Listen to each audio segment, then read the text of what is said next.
Hi everyone and good morning সবাইকে।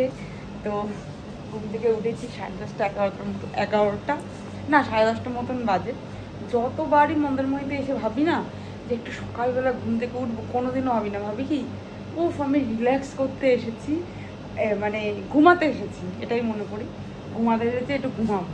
কালকে তো মোটামুটি সারাদিন ঘুমিয়েই কাটিয়েছি। হ্যাঁ, কালকে রাত্রিবেলায় ব্লগটা এন্ড করতে অবশ্য ভুলেও গেছিলাম। তো যাই হোক, কালকে রাত্রিবেলায় ওখানটায় তো প্রচুর হাওয়া দিচ্ছিল। আলটিমেটলি একটা টাইমের পর হাওয়া দেওয়া বন্ধও হয়ে গেছিলো। আমরা মনে হয় 3টের সময় এসেছি, মারা আই থিঙ্ক 2টো 2:30টার সময় এসছে, আমরা 3টে অবধি ছিলাম। তো 2:30টার পর থেকে মারা আসে 10-15 মিনিট পর থেকে হাওয়া দেওয়া বন্ধ হয়ে গেছে। তো যাই হোক, এখন বোনের খুব ইচ্ছা উদয়পুর যাবে, উদয়পুর গিয়ে নাকি ও ডিম টোস্ট খাবে। তো আমি একটু ব্ল্যাক কফি নিয়ে বসেছি আর কি। এখান থেকে বিচের একটা ভিউ পাওয়া যায়, কিন্তু একদম হালকা ভিউ। আর ওয়েদারটা একবার দেখো, মানে রোদ নেই কিন্তু হাওয়া, গাছের পাতা, হ্যাঁ হাওয়া দিচ্ছে। গুমোট না হলেই ভালো, কালকে তো বৃষ্টি পড়েছিল, ওই জন্য রাত্রিবেলা ওয়েদারটা খুবই ভালো ছিল। তো যাই হোক, একবার তোমাদেরকে দেখাবো যে ওয়েদার, মানে বিচটাও দেখাবো আর ক্যামেরা অন করে দেখাবো, যে মানে ওয়েদারটা তোমরা বুঝতে পারবে দেখলে। তো যাই হোক, যাই একটু পাগলি পাগলির মতন লাগছে আমাকে, কারণ চুল টুলকি তো কিছু আশ্রয় নেই, জাস্ট মুখে জল দিয়েছে আর কফিটা খেয়ে তারপরে সব করবো। তো দেখাচ্ছি তোমাদের। হলো বিচের ভিউটা এখান থেকে পাওয়া যায়। ওপরে আমরা আগেরবার যে রুমটা ছিলাম ওটা দিয়ে খুবই ভালো পাওয়া যায়। তো ওয়েদারটা দেখেছো, এই হলো পুরো মেঘলা ওয়েদার।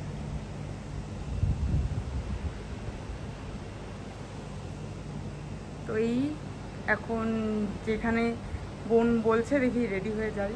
যেই মানুষটা সব থেকে বেশি এক্সাইটেড উদয়পুরে গিয়ে নাকি ও ডিম টোস্ট খাবে। একই জামা কেন পড়ছিস, তোর জামা কাপড় নেই?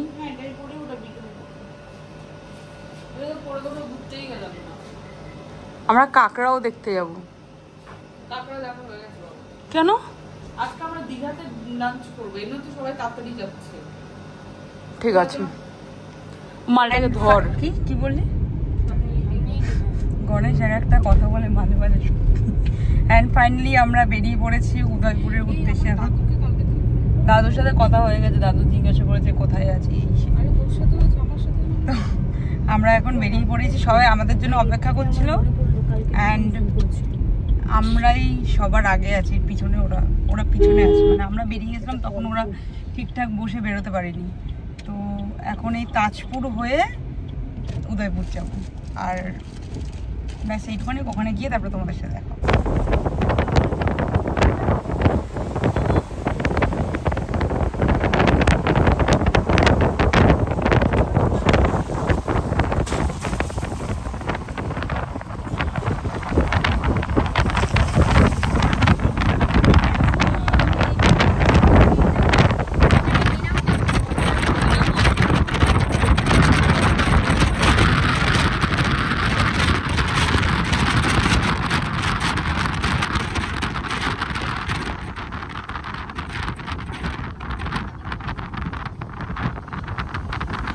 ফাইনালি উদয়পুরের এই অবস্থা, এত ভিড় আর এত অব্দি জল চলে এসছে। আর ওদিকটা সব খাবার দোকান,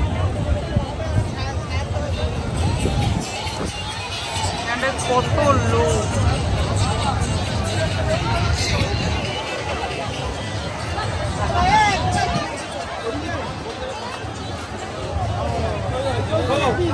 উদয়পুরে গিয়ে আমাদের অবস্থা দেখো, গাড়ি থেকে নামার আগে অবধি সুন্দর, মানে ওয়েদারটা ভালো ছিল। হঠাৎ করে কোথা থেকে নেমে একটু এগিয়েছে, আর কি রোদ বাবা, মানে আর এত ভিড়। তোমাদেরকে দেখাই, দেখি এত ভিড়। ঠিক আছে, যে ভিড় দেখাতে পারবে না এখন। কেন? কারণ দেখাতে জন্য আবার উদয়পুর যেতে হবে। আর উদয়পুর যেতে হবে না, মরে যাবো না। এত গরম লেগেছে। আর তার মধ্যে আমার প্রচন্ড শরীরটা খারাপ করছে, গরমে রোদে, মানে খুবই খারাপ অবস্থা। টুবা এখানে মিত্র ক্যাফে থেকে খাবার আনতে গেছে, এখন মানে খাবার খিদেটাও নষ্ট হয়ে গেছে। একবারে হোটেলে গিয়ে ফ্রেশ ট্রেশ হয়ে তারপরে খাবো। তো তার জন্য দীঘাতে এসেছি। তো যাই হোক, এখান থেকে তো সোজা হোটেলেই যাবো আপাতত। হোটেলে গিয়ে তারপরে তোমাদেরকে আবার দেখাবো। যে কি করব আমরা, খাওয়া দাওয়া করবো আগে, রেস্ট নিয়ে তারপরে খাওয়া দাওয়া করে তারপরে কি করবো। আমার অ্যাকচুয়ালি মানে মাছ এত শরীর খারাপ করছে, আমি সবাইকে খেতে দিচ্ছিলাম ওদেরকে, আমি ভুলেই গেছিলাম যে একটা রাইস ছিল। যাই হোক, এখানে সবার লাঞ্চ ডান, তোমাদের সাথে শেয়ার করার আগে ওরা সব লাঞ্চ টাঞ্চ করে নিয়েছে, তো আমি খেতে দিচ্ছিলাম, যদিও বা আমারই ভুল হয়েছে। টুবাই যখন বলেছে, ঝুমুকে একটা জিনিসের জন্য বারণ করছিলাম, টুবাই যখন আমাকে বললো যে ও ভিডিও করবো বলে বারণ করছে, আমি ফোনে কথা বলছি, তখন মনে করলো ও আমি তো শেয়ারই করিনি। তো যাই হোক, মিত্রভাবের খাবার একদিকে খুবই ভালো লাগে, কিন্তু আমি আমাদের কলকাতার মানে মধ্যমগ্রাম এর বিরাটির ওই ব্রাঞ্চ বা কলকাতার কোনো ইয়েটার থেকে কখনো খাইনি ফিশ ফ্রাই ছাড়া। বাট ঝুমু বলে যে ওইখানে ফিশ ফ্রাই থেকেও নাকি এখানে ফিশ ফ্রাই বেশি ভালো খেতে। ঠিক আছে, তো যাই হোক, আপাতত ওইখানে দেখা যাক এরপর আমরা কি করি। যতবার ফ্যামিলির সাথে আসা হয় ততবার যেহেতু জেঠুরা কেউ নামে না, শুধু একমাত্র ছোটো কাকা নামে, তার জন্য বাবাও নামে না। তো ফার্স্ট টাইম আমাদের বাবার ফ্রেন্ডসদের সাথে এসেছিল, আর তার সাথে আমরাও ছিলাম, ওই জন্য সবাই মিলে সুইমিং পুলে নেমেছিলাম, ইভেন মাও নেমেছিল। লাস্টবার যখন আমরা এসেছিলাম না মন্দারমণিতে, তখন বাবা তো আসেনি, বাবা অন্ধ্রপ্রদেশ ছিল, সেইবার বম্মা টম্মা সবাই নেমেছিল, তাই মাও নেমেছিল তখন। আর এই মা সেকেন্ড টাইম নামছে, আর মা বাবা সবাই মিলে খুব এনজয় করছিল। আমি তো একটা মকটেল নিয়েছিলাম, পাশে রেখে খাচ্ছিলাম, আর সবাই লাফাঝাপি করছিল, মজা করছিল, সেটা দেখছিলাম। এখানে তো ঝুমুও নামবে না করছিল, অ্যান্ড ফাইনালি ঝুমুও এসছে।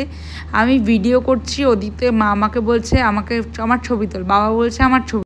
আলটিমেটলি ঝুমুও নামবে না করে ঝুমুর ঘুমও হয়ে গেছে, ঝুমুকে টুবে অ্যাজ ইউজুয়াল পুলে ফেলে দিয়েছে। দেখো ওই কোনায় মার বাবা, আর সবাই মিলে অন্তত 6টা অবধি পুলে এনজয় করেছে। তো 6:30 অবধি সুইমিং পুলে স্নান করার পর, মানে আমি তো করিনি, ওরা করেছে, তারপরে সব বাবারা খাওয়া দাওয়া করলো, টুবাই তো খাওয়া দাওয়া হয়ে গেছিলো। এখন দুটো ভূত এসছে, তোমাদের সাথে শেয়ার করছি কে কে এসছে।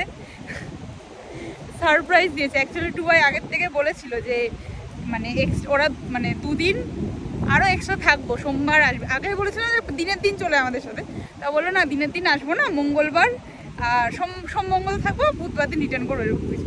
এখন এসছে, তাও পরে হ্যাঁ মঙ্গলবার দিন রিটার্ন করবো। তো যাই হোক, এরকম কিছু প্ল্যান ছিল। এখন হঠাৎ করে আসবো না করে টুবাইটাও বলছে আসতে হবে না, সকালবেলা বাস ধরতে পারিস নি, এখন আর বাস পাবি না, বাস টাস করে চলে এসে দেখাচ্ছি। তারও এতক্ষণ দেখা হয়নি, কথা বলছিলাম। কি করে আসলি, কি অবস্থা তোদের, কঠিন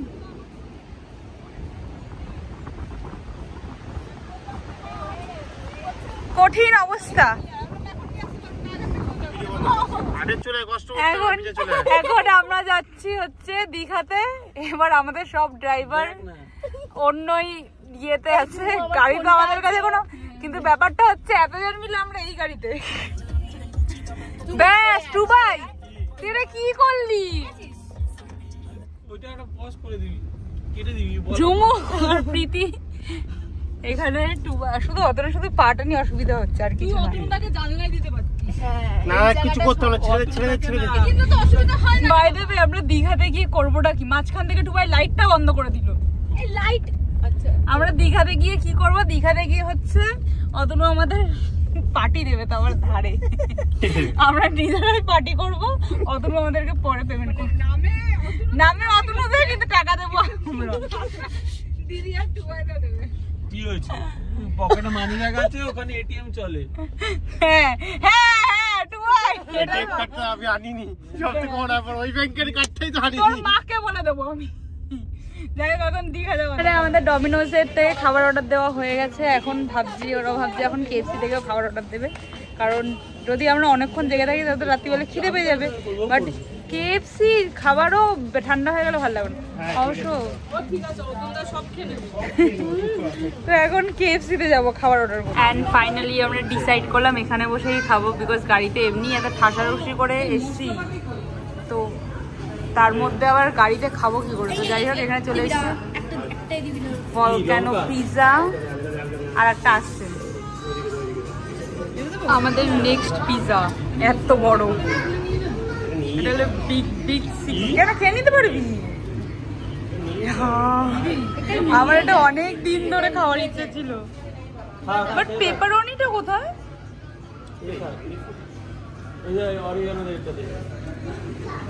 অ্যান্ড ফাইনালি এখন আসলাম রুমে, তো ওদের একবার টাইমটা দেখাচ্ছিল না, তোমরা বুঝতে পারবে না কটার সময় এসেছি। মানে ডিনার বলতে তো পিৎজাই খেয়ে নিয়েছি, আর পরে খিদেও পাইনি। তারপরে মাঝে একটু ঘুম ঘুম আসছিল আমাদের মানে আমরা রিটার্ন করার সময় একটা স্ট্যাটাস দেখে, তখন আমাদের কিছু মানে খুব ভালো বন্ধু ওরাও দীঘাতে ছিল, তো ওরা এসেছিল, তো আমরা ওখানে সবাই মিলে আড্ডা মারছিলাম। এখন দেখাচ্ছে একবার কটা বাজে, এত সুন্দর হাওয়া দিচ্ছে না, মনে হচ্ছে যে ওখানেই ঘুমিয়ে পড়ি। 3:48 মানে নিয়ার অ্যাবাউট 4টে বাজে যায়। অতনুত বলছে আমি সানরাইজটা দেখে তারপরে আমি বললাম এরকম করিস না, ঠিক আছে, বিকজ কালকে বাবারা চেক আউট করবে, আর বিলিং টিলিংয়ের সময় আমাকে ঠিক ডাকবে, আমি জানি। দেখা যাক এখন রাত্রিবেলা, এখন যদি হঠাৎ করে প্ল্যান চেঞ্জও হয়ে যায়, আই ডোন্ট নো। বাট হ্যাঁ, যাই হোক, এতক্ষণ ধরে সমুদ্রের পাড়েই সবাই মিলে আড্ডা মারছিলাম। আজকে মারাও তাড়াতাড়ি শুয়ে পড়েছে। এই বেস্ট ব্লগটা এখানে এন্ড করলাম। ভালো লেগে থাকলে একটা লাইক করে দিও, শেয়ার করে দিও, and also subscribe to my channel. আর হ্যাঁ, কালকেও একটা দিন আমরা থাকছি এক্সট্রা। টুবাই যদি মঙ্গলবার দিন দিল্লি থেকে এই লোক না আসতো মিটিংয়ের জন্য, তাহলে টুবাই আমরা বুধবার চেক আউট করতাম। তো যাই হোক, ঠিক আছে। হ্যাঁ, আমার ফোনে একটা প্রবলেম যে মাঝে মাঝে ফোনে স্টোরেজ ফুল দেখায়, বিকজ অনেক ভিডিও জমে গেছে। তো যাই হোক, মারা মানে হ্যাঁ, যেটা বলছিলাম যে ব্লগটা এখানে এন্ড করলাম। ভালো লাগলে লাইক শেয়ার অ্যান্ড সাবস্ক্রাইব করে দিও। কাল জানি না কী করবো, বিকজ মারাও নেই, মানে সারাদিন শুধু রুমেই বসবো, গল্প করব, আড্ডা মারবো, রাত্রিবেলা ওখানে আই ডোন্ট নো কী হবে। এখনের জন্য tata, bye bye, good night. Tubai এখনও ওখানেই আছে, বিকজ ওখানে পুলের ফিল্টার খারাপ হয়ে গেছিলো, তার জন্য পুল এখন ক্লিন করা হচ্ছে, জল সব কিছু ইয়ে করে দিয়েছে, মানে কি বলবো, মানে জল টল সব বের করে দিয়েছে, এখন নতুন করে জল ভরা হচ্ছে। তারপরে ওরা বললো ক্লোরিন দিয়ে ওটাকে রেখে দিতে ব্যাপার আছে। তো যাই হোক, আর কোনো বেশি কথা বলবো না, বাই।